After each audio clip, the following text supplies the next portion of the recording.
This week on a podcast from beneath, The Changeling. It has been established that persons who have recently died have been returning to life and committing acts of murder. The unburied dead are coming back to life, seeking human victims.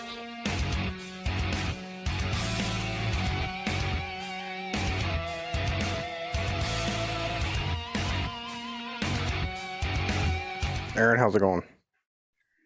Doing mighty fine over here, son, Texas. Doing great, man. How you doing? Nah, I'm doing pretty good. William, how you doing? Very good, Gary. All right, so from when was this movie coming out? This came out in 1980. 1980. All right, The Yes, Changeling. I'll just ask this question: is this a gothic horror story in the classic sense of what a gothic horror story is, or is it just the setting that makes me think that? Well, the setting would be, in a Gothic story, the setting would be an important aspect, right? The house that he's in is practically like a castle. So yes, I think it probably would be considered a Gothic story. It's certainly going for that vibe, I would say. What brought you to think of this movie? Is there, you have some special interest in it or preference for it? So back before streaming and back before DVD, we would rent VHS tapes and then we would just record them, make copies of them. I did So the we would same have several tapes that would just have Guilty. like three movies on each tape. We would just have all these, and I would say this was probably early 2000s, late 90s. Whenever I just put a tape in the VCR and this movie was on it, and it was late at night, and for some reason it creeped me out. Yeah, there are some had effective that, scenes in it. Yeah, and I hadn't really thought about it for a while, and then I think I seen a trailer or something for it pop up somewhere, and I thought, oh yeah, I'd like to talk about that movie. For me, this was my first watch of this film. I knew it existed, and Angelina Jolie did a great job. No, I'm joking. I know which one. You know, that's funny when you put in The Changeling, when you're looking, it brings up her film, and it's just called Changeling. But anyway. There's also a Star Trek episode called The Changeling. Yeah. Really? Yeah. Oh, wow. I did not know that. That's the one with the little floating robot. Oh, You know, the little gray metal robot that floats around. oh wow. And I don't want to get into Star Trek because I was like, I rewatched it. No, The Changeling, it's first off, George C. Scott is the GOAT. I mean, that guy, he's just a great actor. And I agree with Carrie. It does have a gothic feel to it. These movies, you know, it's kind of like, it turns me into Two-Face a little bit to watch these kinds of films, because one side of me is the guy's like, where's all the blood and guts and everything, and then there's the other side of me like, hey, stupid, pay attention to the story. So that's what the story is great, and really how it kicks off, you don't expect that, especially if you don't read into it. You just sit there and watch it. I'm like, holy crap, you know, his daughter and his wife are on the side of the road, and he's trying to use a payphone, and you know, this idiot's driving around and he's swerving in the snow, and then he causes a dump truck to swerve off, and it just takes out his family.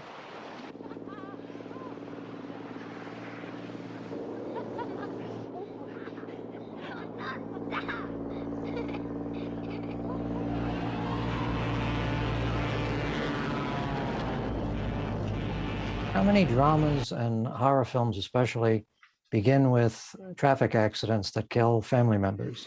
Seems to be, I mean, I can't think of any other one right off the top of my head. No, you can. I mean, you're right. It does. But what I'm saying is, I didn't expect that. And yeah, I saw the car swerving. I'm like, I don't know what's going to go on. Are they going to hit? Is it going to hit them or what? But I love how it did that, to where, you know, a dumb like me has to think, oh, okay, his family died. You know, you don't see an ambulance. You don't see him go to the doctor's office like, what's wrong with my wife? It goes right to where, you know, he's at now. Well, So I thought that was pretty cool. It's particularly surprising because his wife is played by Jean Marsh, who at that time was a pretty prominent actress. Oh, my father! Oh, it's only a couple million more miles. A couple of what? couple of million more miles. No, right up here we're gonna stop. Keep pushing, don't quit. Mexico next time. She was acclaimed for her performance in Upstairs, Downstairs, which was a 70s British drama that was a big success here in the United States on Masterpiece Theater. I don't know if you remember back in the prehistoric times.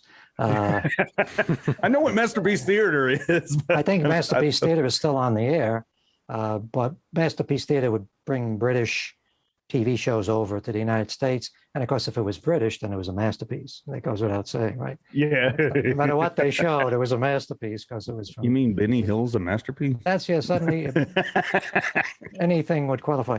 But actually, Upstairs, Downstairs is a great show. And Jean Marsh was a talented actress. And what's surprising about that is and I had forgotten it because I hadn't seen this movie in years until I watched it for this. You're thinking, well, Jean Marsh is his wife. Surely they're going to have a scene together, at least. But she gets killed before the opening credits, right? Yeah. So that is surprising. And I assume that's intentional. The whole movie seems to be filled with character actors that we're probably familiar with from seeing them, like Barry Morse, the guy from The Fugitive and Space 1999, who pops up for like, I don't even know if it's a minute in the movie with a terrible accent that looks like it was dubbed. We have coming here many mediums and spiritualists and so, and we test them. Now, 99% utter frauds. But, and the guy who plays his friend, the one that he visits before going onto the house, he's also a character actor that did a lot of TV. And that woman who plays Trish Van Devier's mother, that strange-looking woman, she's was actually a regular on The Flying Nun. I don't know if you remember The Flying Nun. Yeah. No, And she it's was funny that you're saying that, but I mean, I grew up in my mom and all that. They watch that stuff, so I know what you're talking about. I've seen this stuff. I'm surprised. I looked into it, and apparently, Flying Nun was on for like 3 or 4 years. Really? Yeah. So I guess it was popular. But that same woman, Madeline Sherwood, she was also in an episode of Columbo, and so was Trish Van Devere. Trish Van Devere was in one episode that I particularly liked, where she plays a TV executive who bumps off her boyfriend, network executive. I don't know if you guys remember that one. So there are 2 people in this that were in an episode of Columbo. But Yeah. the plot of this is a composer who is, I guess, supposed to be taken as a kind of Leonard Bernstein type character. Very well respected. He's in the process of creating a new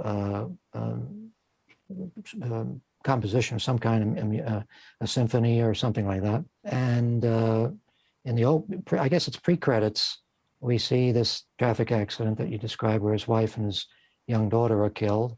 And then after the opening credits, we see him sort of wandering around Manhattan near Lincoln Center.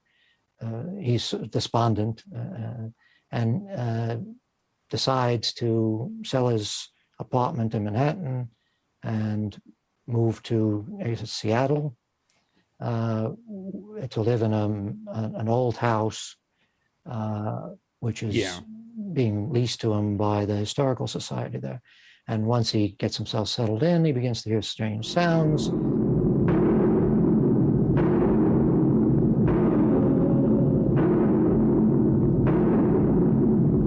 Eventually, through a bit of detection work that would have impressed Sherlock Holmes, he somehow figures out every detail of why this young boy is haunting the house. Spoilers, it's the boy was a cripple, and his father was afraid that he would die before he reached the age of 21. Apparently, there was some sort of clause in a will that if he didn't survive to the age of 21, the money would go to charity. So the father is afraid of all the money dissipating, so he drowns the boy in his bathtub, and then takes a little boy from an orphanage and replaces him in his household. And that kid grows up to be a senator, and the senator is, I guess, a guy in his 80s in the movie. It's played by Melvin Douglas, who had a long career as a leading man in Hollywood going back to the 30s, Matter of fact, Melvin Douglas was in The Old Dark House, which was a 1932 James Whale movie with Boris Karloff, Charles Lawton, and Raymond Massey. Talk about a great cast. But he isn't leading man stature anymore. He's playing a shriveled old man. You found, Gary, you found this movie disturbing or not disturbing, just I'd say the scenes that got me were whenever he would just hear the loud banging. Right. You know what I'm saying? Because it wasn't a door creaking. It was if you were alone in a house and you heard that noise, you know what I'm saying? That is something. That's not like you can't. Yeah, you would freak out. You can't mistake that for anything else. Yeah, no, that was a creepy scene. And when he sees the sort of vision of the little boy in the bathtub, that's kind of spooky too. Well, no, I think that really didn't creep me out as much as the sound, because I think seeing it visually doesn't really. Well, also when you realize just what the sound sounds, is. yeah, just the sounds that's more has a bigger impact on me than seeing stuff visually. I think. And the scenes in this, you know, I think they help build it up, you know, especially like I said, you have George C. Scott. He's a very good actor, and when he's going through the house, you're hearing these noises, and he's just, you know, I've always seen him as, you know, a gruff, you know, kind of, you know, General Patton, you know. But he also looked kind of concerned. You say a big guy like that, and he's kind of concerned. It's like, what is going on here in this house, and what is he going to end up finding? And I love how this movie is shot. It's a beautiful looking movie. It is. It's very well done, and his acting helps build that tension, I think. That's my opinion. Yeah. I guess the only, not to be a spoil sport or a dick about it, but I get the feeling when I watch a movie like this that, first of all, it was the obvious inspiration is The Omen. You get a big Hollywood star to do a supernatural type thing, and it involves, just as The Omen does, a changeling, a baby being switched, right, or a child being switched. That's the opening scene in The Omen. It also involves people who are in positions of power or authority, right, in the government. There's sort of a conspiracy aspect to it. But it seems to me that whereas The Omen had a very precise script, everything followed very neatly. It may be an absurd story, but it was very tightly written. This one is kind of sloppy in that it has a lot of unnecessary stuff. They waste a lot of opportunities. Like, for instance, they want to have the scene after the opening credits, they want to have that scene of him sort of wandering around Lincoln Center because it's a Canadian film and they want it to look like an American film. So they figure that'll make this look like a big American production. If we have this big American star and he's in obviously an iconic location in New York, but all that stuff is really wasted because we understand that the guy is going to be sad after his wife and daughter again. Yeah. And it's there are scenes later in the movie that would have been better at the beginning of the movie. There's sort of unnecessary stuff. They wanted to start in Manhattan, and they wanted him to be leaving Manhattan right away. So they have him go to this sort of halfway place. He ends up with his friends. And there's a scene where they introduce his friend and his friend's wife and his friend's kid, and they have a conversation. It's like, why is this in this movie? Why didn't he just go from where he was to the house that he's going to be living in? And I'm surprised that it did kind of move fast. That's one thing that did surprise me. And you're right. There's scenes like that that are like, what the hell is this doing? I was surprised it went from the mother and daughter dying. Like I said before, there was no like hospital scene. There was no funeral scene. All right.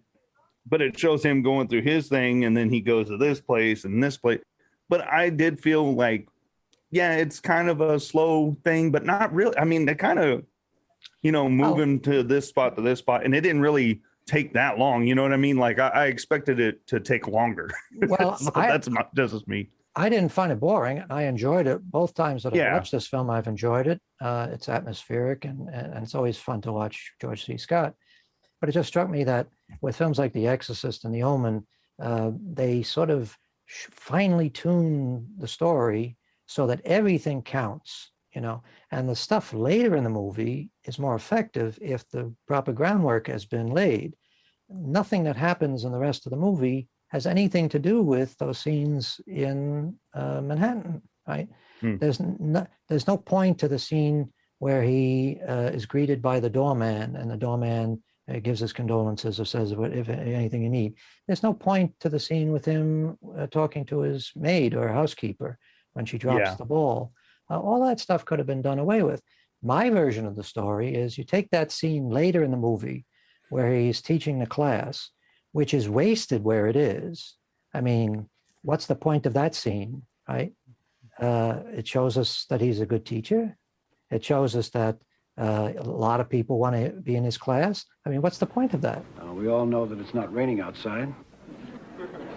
And unless there's a fire in some other part of the building we don't know about, an awful lot of people here with nothing better to do. However, we'll know more after the second lecture. I'm sure there are many of you who may recognize this. But if you take that scene and you move it to the beginning of the movie, you have his wife and his kid die at the beginning, you have the titles, then it's 5-6 months later. It's the first time he's going back to class. He's teaching for, just like Leonard Bernstein used to. He gives talks to young people about music. So this is the first time he's returning after his, he's finished grieving, and he's returned to class, and it doesn't go well. There's a big crowd, and it looks like he gets off to a good start, and he's, talking away, and then suddenly he sees somebody in the crowd, in the audience, that reminds him of his daughter or his wife, and he stops, and he says, and you can see George C. Scott doing this, he says, "Class is dismissed," and everybody sort of sits there stunned, and he says, "Get out," and then we cut to him sitting alone at night in his dark apartment, staring out the window, and his friend, the guy that showed up for that pointless scene in the version that was actually produced, he shows up at the door. He's a representative of the university or the institution that has hired Russell, the composer that George C. Scott plays, and he says, the kids thought you were drunk. I'm not drunk. I was never drunk. And the guy said, and he could say, well, the university is paid you this commission to come up with this new score. I can't work here. Everything around here reminds me of them. And he said, I got a solution for you. I'm in touch with this historical society in Seattle. They got a big house where they're willing to let you, just for the pleasure of having you in the place, they'll let you take over the place for the whole winter. You can go there, you can finish your composition, and you can get away from here and forget about bad memories. Next scene is him being shown around the house by Trish Vanderveer. Not all this nonsense with him sitting around with friends in some sort of in-between place. That's a wasted scene. So, but just by restructuring stuff and using stuff that's actually in the finished film, they could have had a much more dramatic story. Most ghost stories and haunted house stories, once you get the person in the house, you want to keep them there, right? I mean, in The Shining, they don't have the Torrance family going out shopping at the local mall, right? Once you're in the house, the idea is to keep you there, because part of the effectiveness of a ghost story is that the person who is experiencing it may or may not be interpreting things correctly. They may not be right in the head. He's a person that just had lost his wife and kid. So he may be more susceptible to hallucination or because of his depression. And so that would always be on the mind of the audience. Are we really seeing this, or is this something that's just going on in his mind? Instead, what happens in the movie is he sort of becomes like a Sherlock Holmes character, just investigating this boy's death. And I don't see why he would care. They had that business of him running to the airport and trying to stop the senator from getting on his plane and waving a medallion at him.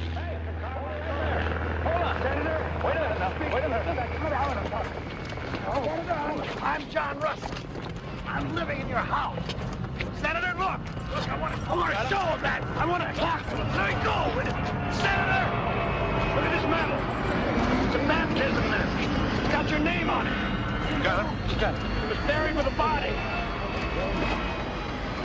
A little boy.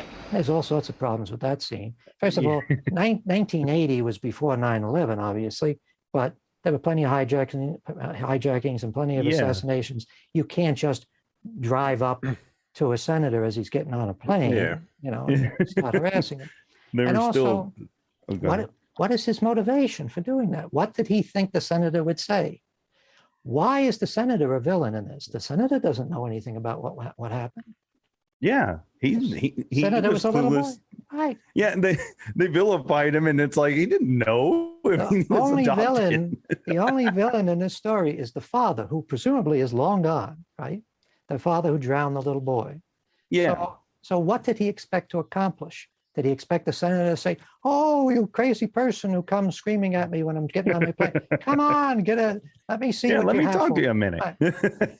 Then they try to suggest that just from that brief glimpse, and Melvin Douglas turns a little bit and sees George C. Scott screaming at him from a distance, and he's waving something in his hand, and we're supposed to believe that Melvin Douglas immediately recognized that that's the same medallion that he's wearing. That he has on, yeah.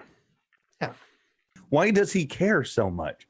Why does George C. Scott care, and why does Melvin Douglas care? Yeah, because the senator has no reason to believe. None of this is on his mind. It's not like, oh, suddenly the truth is out. He doesn't know anything about this, right? So some crazy guy comes to the airport and waves a medallion on him, and right away he's sicking his police officers on the guy. Mr. Russell? Yeah? My name is DeWitt, Captain DeWitt. Oh, yeah. I'd like to talk to you, if I may. All right. Go ahead.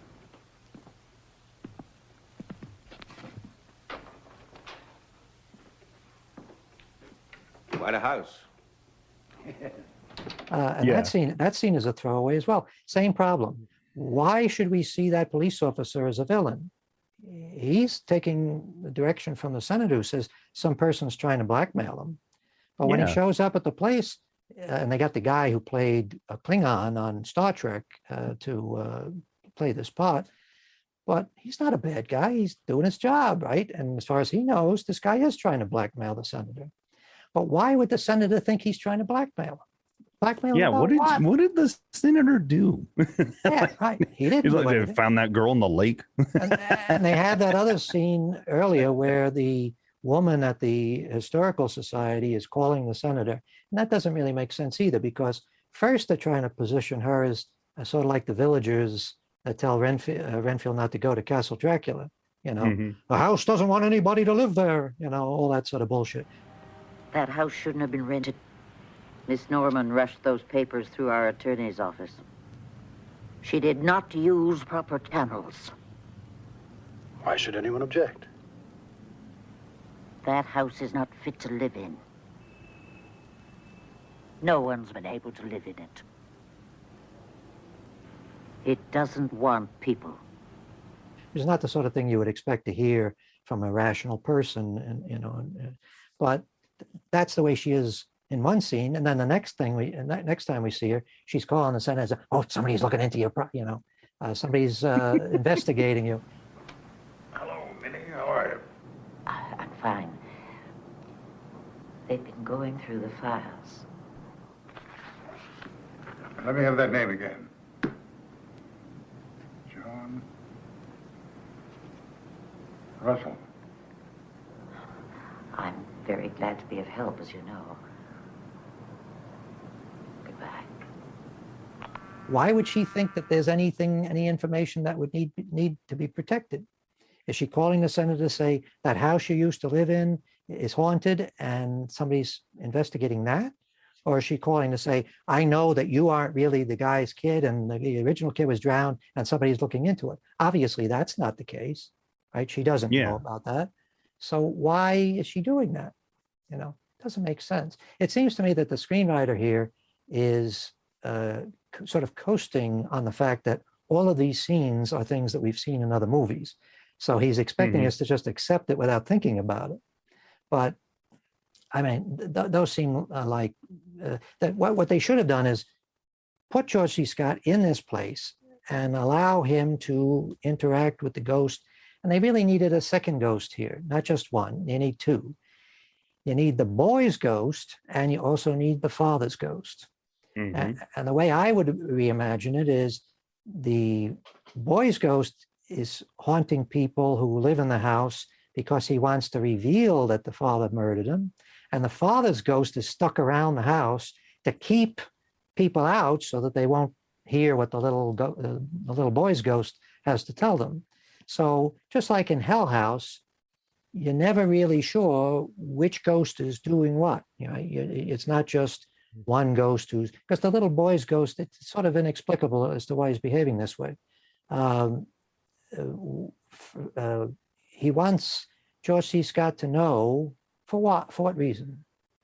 What's the point? Well, it's kind of like these other movies, well, it kind of remind me, there's a Stir of Echoes where the girl got murdered, but that ghost comes back and talks to Kevin Bacon, or Kevin Bacon's freaking out because this girl ghost keeps showing up, and come to find out, but there again, the villains were still alive. The father and son that killed her were still alive to expose them. Right here, this one, like you said, the father's long gone, but I like where you're going with that because that would have made a lot more sense.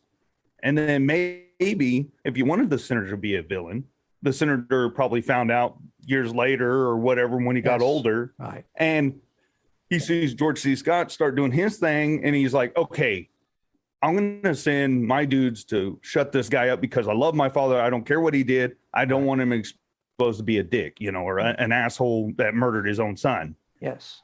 That's the scene that's like you missing. said, he doesn't know. He's like, what the hell is this guy doing?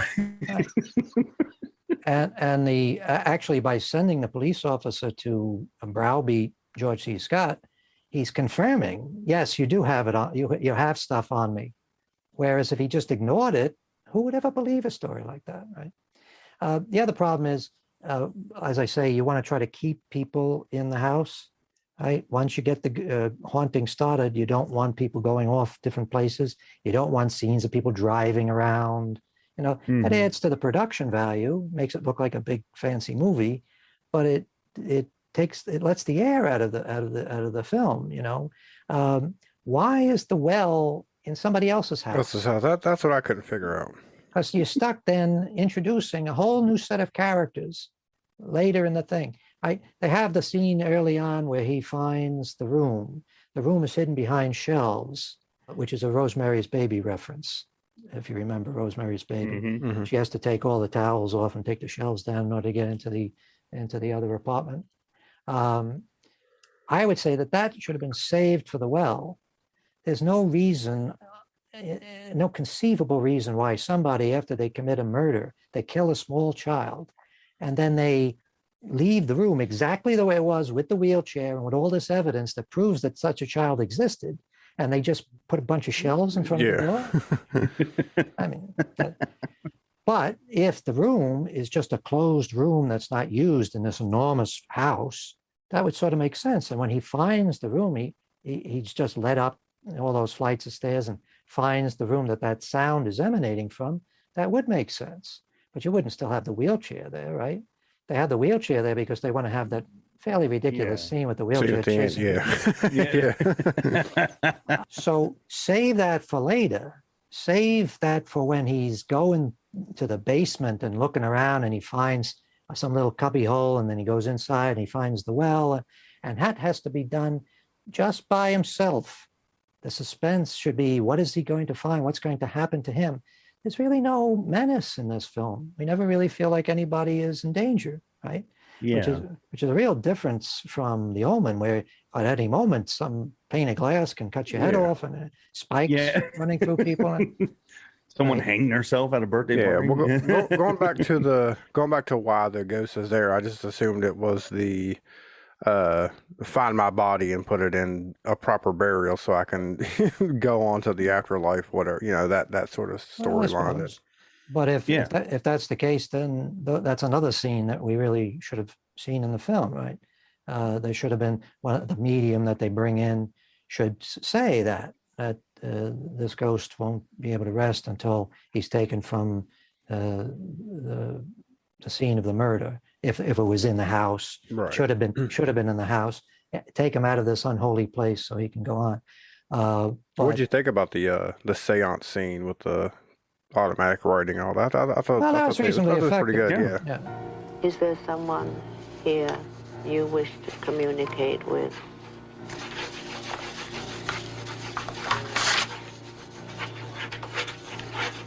John. Help. Help. Help. Help. John. Help. Help.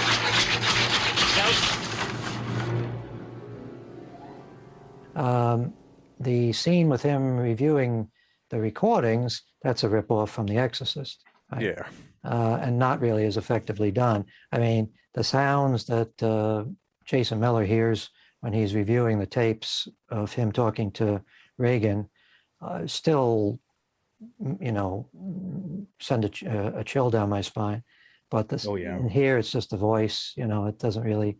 I'm also not really clear on why the ghost would leave these messages on a tape recording instead of just letting his voice be audible during the seance. I mean, what's the point of that? My room.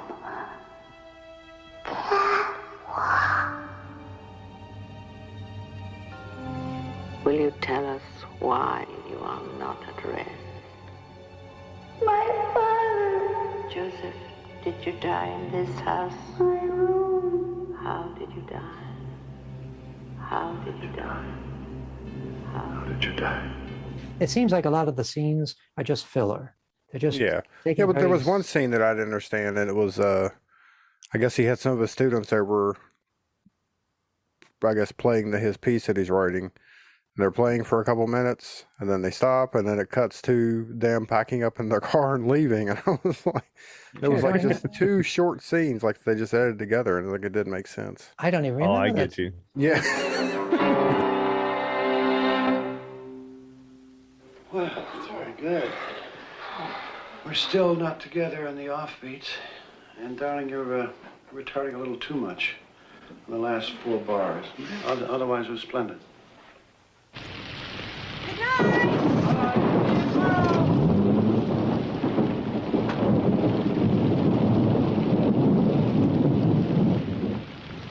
I don't even remember that scene. Maybe I was dozing off. Yeah. No, but that just proves your point. There's a lot of stuff in here that didn't need to be in here. Yeah. Like that right there. I mean, I sat there and I watched it. Of course, I was kind of getting drowsy myself a little bit at certain points, but it's forgettable. You don't want a bunch of scenes that are forgettable. You want scenes that are gonna like, wow, just like I've sat through boring movies before, but I'll tell you what, they had a couple of scenes in there like, wow, that sticks with you. And this one, just like you said, it's just filler, and it's like there's not a lot of scenes that really stick out in this. Well, it seems to me that what it needed to have a couple of extra drafts of the script, but you can't really be sure with a movie like this how exactly the deal came together. Apparently, originally, the writer of the original story is somebody who was basing this on some supposed actual haunting. Yeah. I think that they were trying to be too faithful to that story. They should have said, okay, well, that's just a starting point. That's just like every other fucking ghost story we've ever heard. We need to finely tune this so that every scene builds the story and makes it more dramatic, because that's what we're really talking about here. The dramaturgy is weak. They're not really making each scene pay. It's just, isn't George C. Scott, boy, he commands the screen. He's always interesting to watch, which is true. But the things he's saying most of the time in the movie are not really, like they had that whole wasted business. After they have this whole set of characters that they bring in, the mother and the daughter, who live in the house which is on the land where they built the well. Yeah. And that means that in order to get there, we have to have all those scenes of him at the surveyor's office, or wherever the fuck it is, the house, the county records office, talking to a guy who has all the stuff laid out for him. In this book, you can see the houses. This is boring stuff. Part of the city where the Carmichael Ranch was located, right here. What does that little mark right there mean? According to the legend here, that was the location of a well on that property. I see. Then in the 1914 atlas, which is opened here to the same area, there's been one large lot has apparently been sold off, but the property is very much the same, and the location of the well is still given. Right, exactly. In the 1928 atlas... And it's not only boring, it's something that we've seen in plenty of other movies done better than that, right? Yeah. I mean, that's similar to the sort of research that you see Darren McGavin doing in The Night Strangler, the TV movie that launched the Kolchak series. They have those scenes of the guy going looking at old newspaper articles. Maybe it's never done well, but in this, it's particularly poorly done. They're going for a very specific thing that they want to find in 100 years worth of newspapers. And they just so happen on the first page, you look at, oh, there it is. Yeah. That's what we're looking for. A little bit of research and they know the whole story. The whole thing opens up and they can explain the whole thing about the wills or whatever, and the little boy being drowned, blah, blah, blah. Say that's too easy. And it's also too complicated a thing. You know, all that sort of motivation for a ghost haunting should be a little more straightforward, you know, because what do you do with all that information? What is he supposed to do? Do you think it would have been like a better film if it was just the haunting all the way up, and then at the end, that's when he finds the body, and then you find out, oh, this is what happened. You know what I'm saying? Like, just kind of wrap it up at the end with why the body's in there, the guy killing his kid and all that. But just leave the rest of the movie we don't know what's going on. It's just a haunting at this point. You know what I'm saying? Well, I would say what needs to be done with a script like this is you have to ask yourself, first of all, who is George C. Scott's character? Surely they don't want us to think that this is just George C. Scott. Right? Yeah. It's supposed to be a person. It's supposed to be a person who has some qualms or weaknesses that might make his character interesting, right? So he's just lost his wife and his daughter. He finds himself in this new place, and there's this very attractive young woman who is showing him around. And naturally, she sort of sparks to him. And he's reluctant because he doesn't want to get into a relationship, because anybody goes through an experience like that where they've lost people that they were supposed to be taking care of. This is a theme that you see in a lot of horror movies, right? The parent or the responsible person who, because of their inattention or their ineptitude, somebody in their care ends up being hurt. It's also true of The Exorcist, right? The big issue in The Exorcist is the mother can't help her daughter, right? And Jason Miller is the priest who can't help the priests that are coming to him for counseling. There are people in positions of authority who can't help the people that are in their charge. Chief Brody in Jaws, they had that great scene where the woman slaps his face. You didn't stop my boy from being eaten by the shark. Yeah. You knew that this was going to happen. And of course, it's that provides the spark that makes him go out and fight the shark, right? The humiliation of that and the guilt of that. But in this, there's so much potential. And I don't see where the fact that he lost his wife and child have any bearing on the rest of the movie. Yeah, I feel like that the only reason they done that was just to get him alone in the house. Right. But you could have just said, hey, I'm going to go stay in this house for a couple of months to finish writing and just leave him my, right. I don't think him losing his wife and daughter, I don't think really pushed his character along. You keep expecting the haunting that's going on to have some relationship. Connection to the death of his, but it never did. Doesn't really, no. I mean, at first they suggest, and this is another example of stuff that really doesn't really need to be in there, they suggest that there's a little girl that got killed by a coal truck in front of the house, and we're thinking maybe it's her that's haunting the house, and then that's thrown aside. Oh, it's not her, it's this other thing. Why is that mentioned? What's the point of that? The only reason I can think they mentioned it is because they want to draw some parallel between his experience with his kid being killed by a truck and the little girl here. But it's a red herring, and it's sort of, we're then left with the actual story, and that doesn't have anything to do with, there's no reason why he should feel any sense of guilt, right? His situation is that his family were killed through an accident. He wasn't responsible. In this case, the father actually drowned his kid. So there's no real similarity there, right? No, you're right. Like maybe if he was, maybe George, he was driving the car and he lost control and then slammed right into the truck, and he's a lone survivor.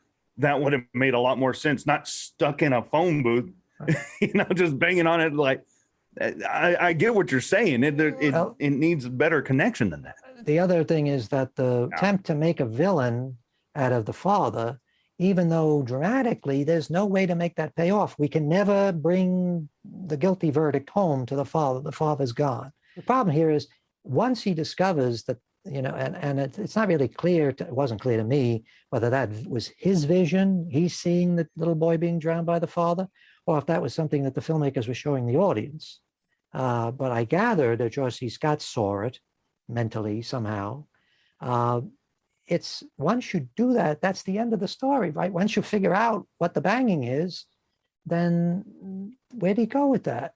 I mean, it's sort of like if you had a Sherlock Holmes story where he's investigating a crime that happened 100 years ago, and there's no way to punish the guilty party, right? Where do you go with a story like that? So it seems to me that it would be more interesting, instead of making it into a detection story, make it into a story that involves a child who is so despondent and distraught at the treatment of his father that he's haunting the house. And then when he behaves inexplicably, here's an angle. Suppose the little boy thinks of George C. Scott as his father. Oh, yeah. Suppose George C. Scott is a spitting image of his father, or has the same bearing. And he's torturing George C. Scott because he reminds him of his father who tortured him. And George C. Scott is tortured because of his feelings of guilt at losing his family. So he's there because, in a way, he feels that he deserves to be tortured. Is that a possible? No, that could be. Yeah, that would be. I would watch that one. Yeah, can we see that movie? Now, what was the deal with like the senator coming into the house at the end of the movie? Yeah, that's another. The ending was just is kind of really, like, yeah. It was just like, why did he even need to show up? And right. No, again, like you said, he really didn't have a part in any of it. I mean, so. And nobody in the movie up to that point has done any astral projection, right? But suddenly he has the ability to send his soul to the house, to walk up the stairs for what? To do what? He's going to drown himself in the bathtub? That business with the fire on the banister, that is so rudimentary. I mean, this is a set, right? And the easiest thing would be to set up a gag like that, little flame things along the banister. And they had the falling chandelier, which doesn't really make much sense, because why suddenly, if the boy is accomplishing his goal of getting Melvin Douglas to kill himself or to die from a heart attack or whatever, why would he also be throwing chandeliers at George C. Scott? When did he become so violent? Yeah.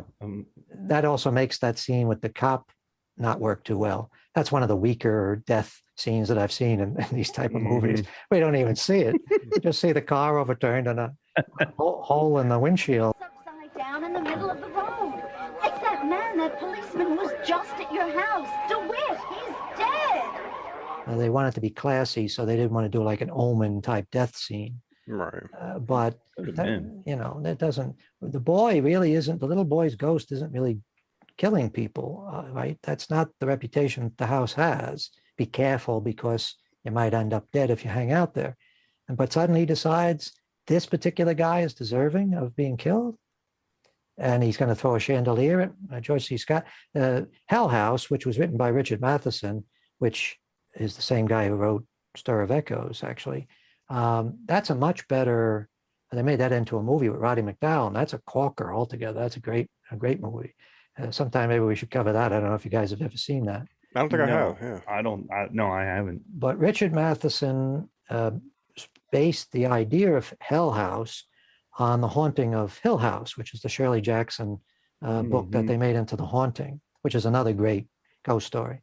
And Richard Matheson sort of elaborated on the ideas there, that the house served as a kind of battery, and the spirits were sort of absorbed into the house. And there's a scientist who's developed this sort of machine that's supposed to discharge the spirits from the house. And there's a scene there where the poltergeist activity becomes very violent, and glasses are bursting in people's hands, and the light fixtures are raining down on people. It's done much better than this because you actually believe that the people are in danger. In this, nobody is going to convince me 10 minutes before the end of the movie that suddenly a chandelier is going to kill George C. Scott. Right? It's not going to happen.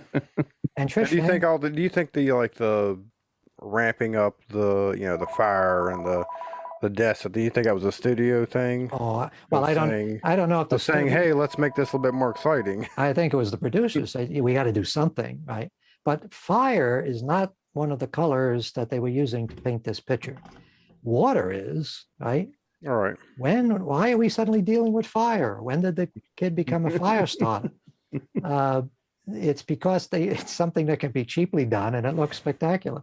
I mean, we talked about in the Hammer movies how in Hammer and in the Roger Corman Poe films, that was like always the way the movie ends.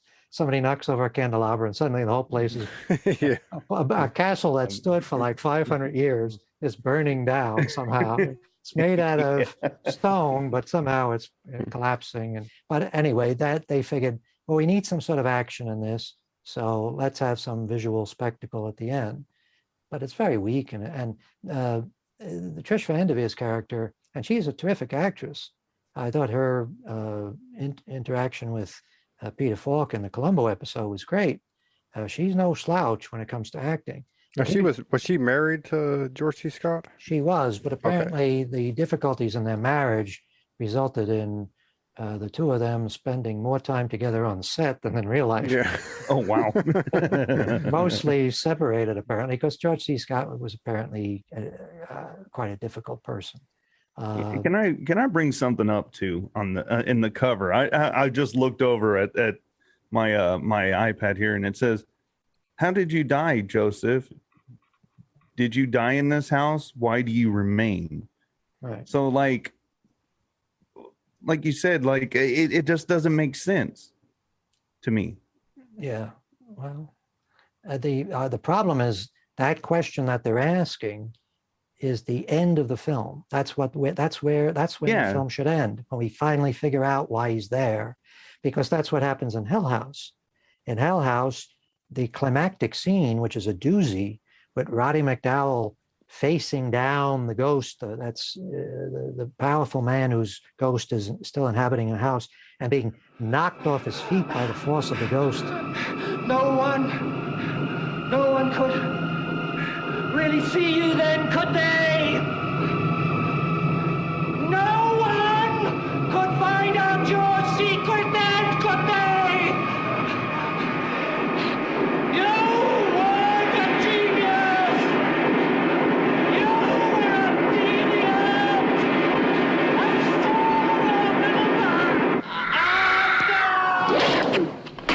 Roddy McDowell, when he really got had his steam up, he could be a real ham, and it's delightful to watch him with the veins popping out on his neck and on his forehead.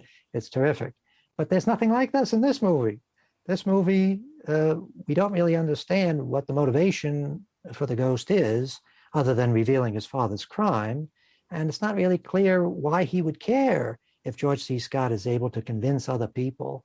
I mean, what's the likelihood anyway that a ghost would be concerned about the justice system? You know, right? Yeah. As you say, what they needed is to establish that the Melvin Douglas character knew all of this, and then he becomes complicit. And then if the ghost, the little boy wants to somehow get back at him, that makes sense. But the idea of having that scene with George C. Scott and Trish Van Devere going to the home of the woman and going through that long rigmarole of explaining why we're here, and the woman says, "Well, you know, I would never have allowed you to look at my place, but my little daughter just had a dream last night," and blah blah blah. So go ahead, tear the place up. So they tear the place up, and they find a hand, the bones of a hand, which would seem to me to be pretty much that you've proved your case, right? There's the hand. Yeah. But they call the cops. Never a good idea in a ghost story to call the cops. Yeah.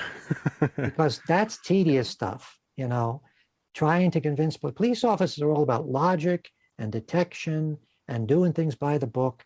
And you don't want that in a ghost story. It doesn't look like it. You think there might be something else down there? No. Assistant coroner said those bones had been down there maybe 50 years. Do you have some idea who that child was? No, not really. What does not really mean? No. And it makes things more difficult because now that the police are involved, George C. Scott has to leave and then break back into the house to go down and continue to dig. You find human remains or whatever skeleton, yeah, you call the cops, and then of course they look into it and they excavate whatever else is left. Right. But like you said, why is that in a ghost story? You wouldn't confront that problem of what you got to do when you find a body if it was George C. Scott by himself in a house down in the basement digging on some dark and stormy night, right? That would be an effective horror scene, all alone in a haunted house, down in the basement, in a hole, and finding whatever, skeleton or whatever. That would be, you know, scary, to put it simply. Yeah. But doing that in a crappy looking home, I guess they shot that part on location, with the mother and the daughter, and I guess who do they bring in, a son or as well? Yeah, the son came in. Yeah. Then there's cops there, and then it's, you know, it's like a fucking party. You know, this isn't scary. You know, there's no mood or tension to that at all. So all of that is wasted stuff. And it also means that we have to do stuff over again. And you know you're dealing with a poorly structured script when there's that sort of redundant action, when people have to break into the same place twice. You know, we already did that. We already went through the process of gaining access to this place. He told his whole story to this woman. We had to listen to her whole fucking story. We had to, and now we're going to have to do it again. We have to break into the place a second time. Why didn't you just have him break into the place in the first place? Right? Why go through all that rigmarole? And then we have to have a scene. Here's another sort of rule. If you want scenes of hauntings to be effective, we have to know the people. We have to be introduced to the people who are being haunted, right? Here we have a scene where the woman mentioned her daughter, but we didn't see her yet. We only see her on the night when she's being woken up by the sound of the ghost, right? Mm-hmm. We can't relate to that little girl because we're just meeting her. Yeah. We don't know who she is, and we don't care. We're not invested in the character. So there's no suspense there. And that really is the key problem with the film, is there's really no great feeling of suspense. It's spooky and creepy, and it's well shot, and the acting is okay, but it's not really scary, you know? It's not really dramatic. It's kind of limp, you know? And the ending scene, again, somehow, George C. Scott, they escape the burning house, and he's seen Melvin Douglas's astral body stalking up the stairs. So the first thing that occurs to him, we must race to the senator's mansion. Why? I mean, isn't that a resolution? If that's the senator's ghost or spirit or whatever, that must mean he's pretty much, I mean, the guy looks like he's practically dead anyway. Yeah. Pretty old dude. So why would they be racing to the guy's mansion? What do they think they could do? They're going to save him? And they drive up practically to his front door. And they're actually there sitting on his front step when they're bringing the body out.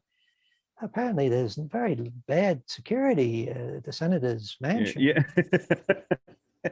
And nobody says to George C. Scott as he's slumped on the guy's front doorstep. And we said, "What the fuck are you doing here? Yeah. Who the hell are you?" A lot of holes. You're right. There's a lot of holes in this. Like, you see a guy just sitting on the steps of senator's house. Okay, whatever. What is Trish Vanderveer's arc here? What has she gotten out of any of this? She's just sort of a space holder, you know. All right, yeah. She's the female lead. That's disappointing because she's a terrific actress, and I would like to have seen something more there, you know, some sort of wisdom, right?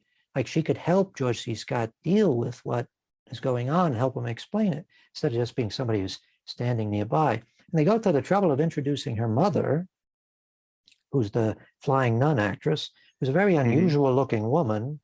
And I kept thinking, well, surely she's gonna be weird in some way. Maybe maybe she's a medium as well, or she has psychic powers or something, because she looks like she should. I mean, she was hanging around with a flying nun, so anything is possible, right? They go to the trouble of introducing her and letting us know that that's Trish Vanderveer's mother, and none of that goes anywhere. That mother doesn't play an important part in the film at all. Just sort of stands around and looks strange. You know? Yeah, maybe the Trish Vanderveer, maybe she should have been either the psychic, like the medium that he had come over, or maybe she should have had some kind of been related to the family in some way that would have connected her to the story a little bit more. Right. That's the sort of thinking that you need. You need to start thinking, how can we make this character relevant to this story, right? What is it about her that would make her useful in a ghost story? And maybe it could be something like she's had some experience similar to what the little boy had. So she has some sympathy for the child, or the child has some sort of connection to her, so she can understand she's sort of on his wavelength. She can interpret for George C. Scott, because he's obviously not the guy that a ghost of a little boy would talk to freely, right? Because he's a person that even a grown man would have a difficult time talking to freely. He looks like a fucking, like he's going to rip your head off. Most of the time. So Trish Vanderveer's character is the sort of go-between. He can't understand what the boy's ghost is doing, but Trish Vanderveer's character can interpret it. She can understand it because she's on his wavelength. So that would make her useful to the story, right? Right. But as it is, she just gets to play the crying female. And there's really no consequence. I mean, there's that scene there where they say that she's lost her job and they've canceled the lease on the house. And that doesn't have any real impact, because you're thinking, so what? He's a wealthy guy. Presumably she is as well. It's not like they've been delivered some terrible death blow. He lost the house. Right. He lost the lease to a haunted house. I mean, I don't think anybody. But anyway, so I think that's the big problem. The need to sharpen the script was where they sort of fell down, and they seem to be trying to throw in references to other movies, The Omen, The Exorcist, Rosemary's Baby, which were the usual suspects around that time. That's what everybody was trying to imitate. And that probably was the wrong. They needed an original idea, I guess. Yeah, I feel like studios get involved a lot and have them add exposition. Make sure people understand what there's going on. make the characters say it 5 times. Right. But hopefully, maybe they can fix all that when they do the reboot, which apparently has been in development since. Oh, they're doing another one? Oh, really? Well, it says it's in development since 2020. So, maybe it's not happening. That's the thing with this movie. I don't see a problem in redoing this one or having a remake of this one. But there's some movies that are just, you shouldn't touch, in which they do a lot of. But this one, they could have made it a little bit better. But I just wonder how I don't know what actors would be a part of this, or I don't know. Hopefully they listen to this episode and get some notes. Yeah, I'm sure they will. Because that's what that needs. A lot of that is missing in this movie. As long as they leave in the noise and the ball bouncing down the steps, which is the two creepiest parts. Yeah. Another reference to another horror movie. That's Mario Bava's Kill Baby Kill. Yeah. A little girl, the ghost of a little girl that haunts a town, and she's preceded in some scenes. We see her carrying a little ball, and some of the scenes you see the ball rolling out before she shows up. So they took that idea from Kill Baby Kill. Yeah, there was something creepy about that ball rolling down the steps and him taking it and throwing it in the river, and then he comes back and here it comes back down the steps again. So that was really good. Well, that was an effective scene. Yeah. So if they could leave that and the noise in and not show, because they're going to have CGI. Well, ghost kid floating around. Well, in some aspects, I probably would have helped this movie a little bit, I think, to see kind of an apparition. I don't know. You got to see less. Well, I mean, like a certain scene, like maybe the in reveal scene, you see, you know, the kid ghost or whatever. You don't see it through the whole movie. I'm just saying, like at the end, that probably would have been pretty cool. And they had the technology back then, didn't they? I mean, when was Poltergeist made? They wouldn't have done it with CGI, but yes, they certainly could have done ghosts. I think that probably the experience of the past 10 or 20 years since we've had CGI suggests that you probably are better off doing ghosts in traditional fashion rather than using CGI. CGI ghosts, I mean, CGI is great for things like spaceships and, you know, things like that. But for something that's supposed to be so ethereal and amorphous, CGI is too cold and I mean, everybody knows how you're doing it. Everybody can recognize CGI. One of the things about Francis Ford Coppola's version of Dracula that I think was really admirable was they did all these special effects the old-fashioned way. And in camera. Right. Old techniques are the most effective for a supernatural story. For a science fiction story, it's a different thing. You can't get away with that. I mean, when you look at the remake that they did of The Haunting, which is filled with CGI, that's not completely lousy. I mean, frankly, it was the one with Liam Neeson, right? I guess it was Liam Neeson. Yeah, you're right. And but that came out in like 2000, 2001. Right. So they had they were working on. They had the technology to do the. I guess in that they had the. What was it? A topiary that comes alive, or they have something like that. In Tim Burton's dreadful Dark Shadows thing, again, same problem. Using CGI to represent supernatural things doesn't work. You know, it just looks like CGI.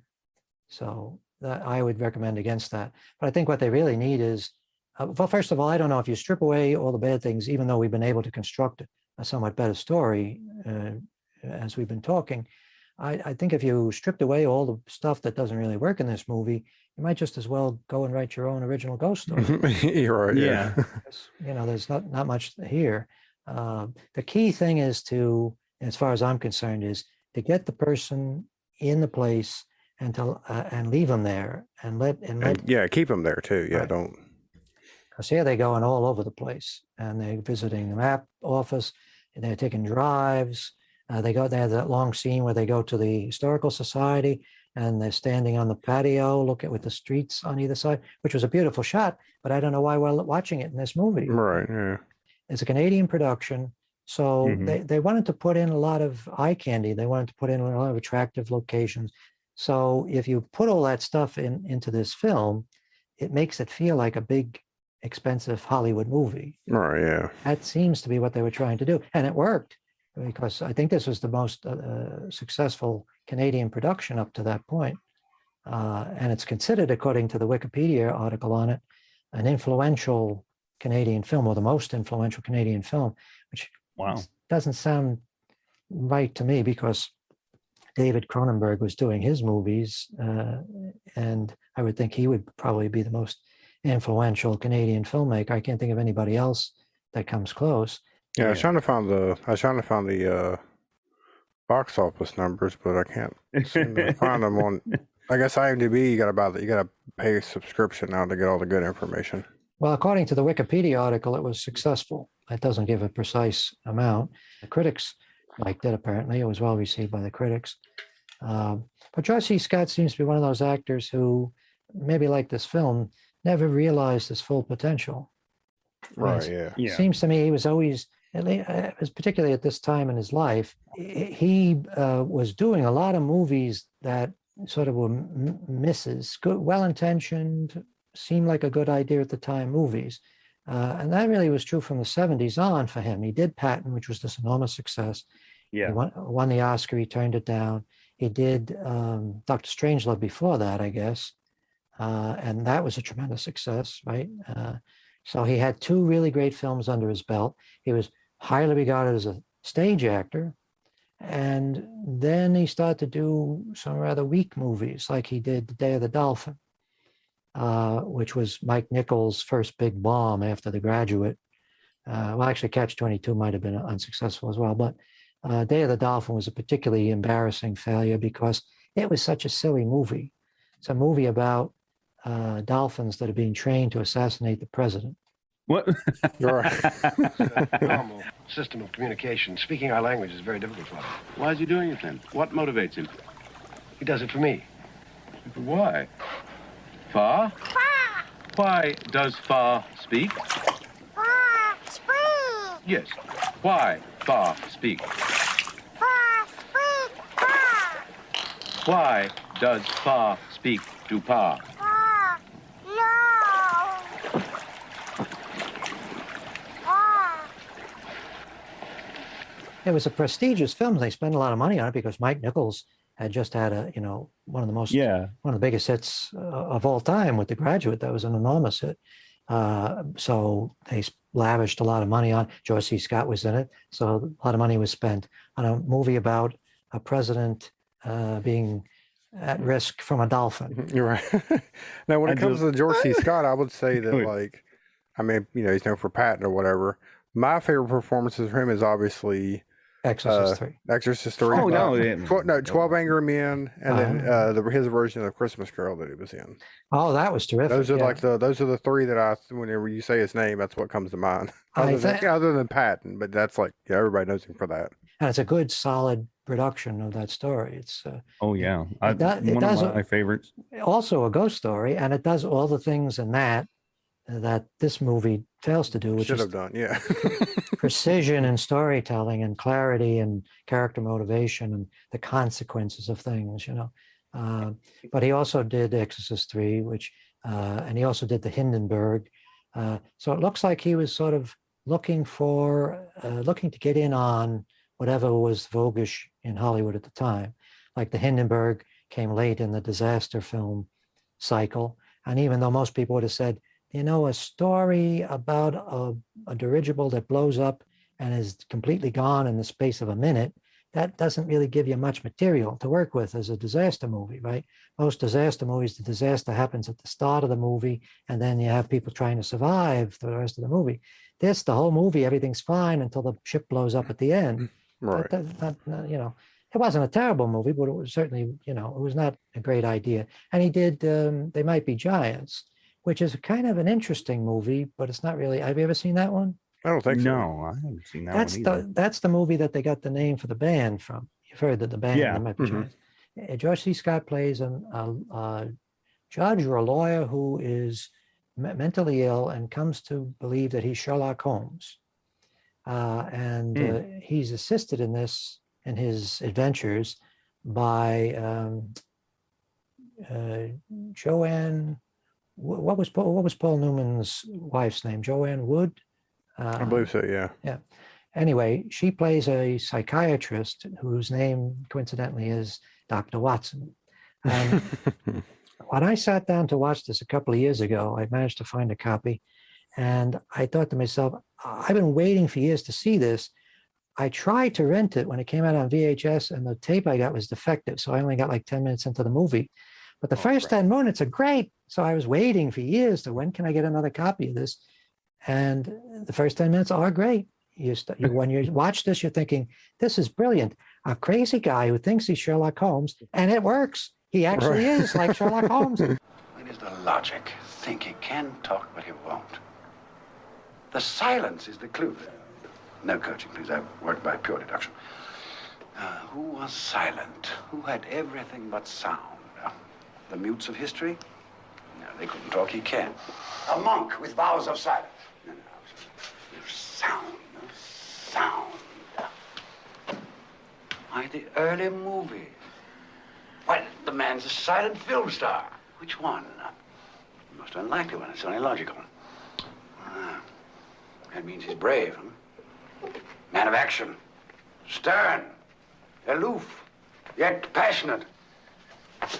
My God. Rudolph Valentino. Sherlock Holmes. But then, almost as if they fired the writer and brought in somebody new, right in the middle of the movie, the whole thing goes to shit. Because they have him become a ridiculous character.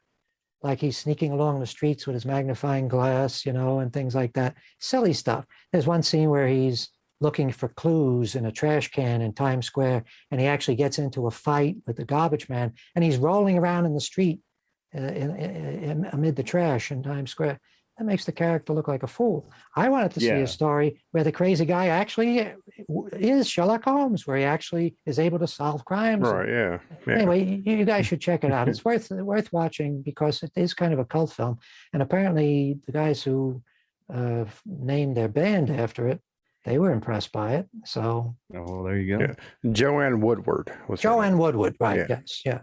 All right, so Martin Scorsese included this movie, The Changeling, in his top 11 scariest horror films. Mr. Poe, where's it land on yours? Oh, wow. Scary? No, not really. Like I said, we kind of picked it apart, and it's still a decent, ghost story. This was my first watch, so to give a 100%, rating on top scary movie, I can't really say I was scared, but it is decent enough to where I would watch it again. Yeah, it's a pleasant, if you're in the mood for something spooky with nice sets and nice photography, but it just seemed to me that it's a little bit of a missed opportunity because it could have been great, Oh yeah, for sure. And they fall a little short of the mark simply because they didn't work on the script enough, I think, And after watching again, I think I realized that the creepiness of the sound and that ball, that's like, I think that's what got me. Mm-hmm. Watching it, alone in the dark by myself. Well, that helps. Watching it the second time during the day with the lights on, it didn't have the same effect. All right, so do you put the Changeling on your list of top horror films? Scariest horror films? No, I don't know what Martin Scorsese is thinking of there. A couple of times I've seen Scorsese sort of tip his hat to people by mentioning them in those type of lists. Mentioning directors that he likes, or mention films that he feels maybe haven't been appreciated enough, so he's trying to draw attention to them. But I don't really see anything in this movie that strikes me as being particularly remarkable from the standpoint of craftsmanship. It's a good, solid piece of work, but it's nothing startling. I mean, all the films, including Kill Baby Kill, which I assume is also on Martin Scorsese's list, are superior in almost every respect. And I don't even think Kill Baby Kill is Mario Bava's best film, but it's better than this, I think. We'll have to track down Martin's list and see what all he has on there. Yeah. I have a feeling that he probably would have listed some Mario Bava films because that's the type of director that he would have wanted to highlight. He wanted to try to elevate, use his power, which is a good thing. He uses his power to try to bring attention to things and people that haven't gotten enough attention. But I don't know, in this case, I don't know what it is about it that he's trying to draw our attention to. Certainly that climax is not. Right. Yeah. And I would say if anybody was composing a list like that, you would have to put Hell House above it. Hell House is hardly mentioned by anybody, but it's a very unusually shot movie and has an extraordinary synthesizer music score and has a great cast, and I recommend that over this. So if you haven't seen Hell House, that one you should seek out. I'll have to track that one down. Yes. Yeah. As a general rule, if you see Roddy McDowall in a horror movie, you should watch it. Yeah. There you go. Roddy McDowall was also in Columbo. Right. We're going to do a Columbo episode. We should really, yes. Yeah. A lot of ground to cover. You're going to bring out the Columbo impression in me. All right, so Aaron, where can everybody find you on the internet? Oh, they can find me at They Call Me Mr. Poe on Instagram, Slasher app, and Twitter as well. And of course, Aaron Poe on Facebook. That's it. All right, William? I'm on Facebook under my name, William Hopkins. I have a Demon Resurrection, my film Demon Resurrection, and my film Sleepless Nights, which is upcoming. They both have Facebook pages you can search for. But they both have Twitter accounts. But I no longer have an Instagram account. And that's a story that I will tell you in another episode. Oh, okay. There you go. Stay tuned. All right. Well, thanks for joining us here to talk about this movie. And until next week, we will continue to watch The Good, the Bad, and the Cheaply Made. It has been established that persons who have recently died have been returning to life and committing acts of murder. The unburied dead are coming back to life